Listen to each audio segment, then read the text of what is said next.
আদম যখন মুসিবতে পড়ে মোদের নবীর উসিলাতে আল্লাহ কবুল করে।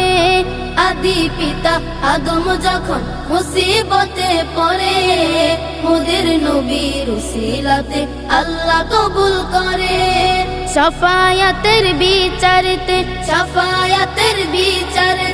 দেখা দিও রে দু জাহানের বাদশা নবী কমলিওয়ালা রে, দু জাহানের বাদশা নবী কমলিওয়ালা রে, দু জাহানের বাদশা নবী কমলিওয়ালা রে, দু জাহানের বাদশা নবী কমলিওয়ালা রে।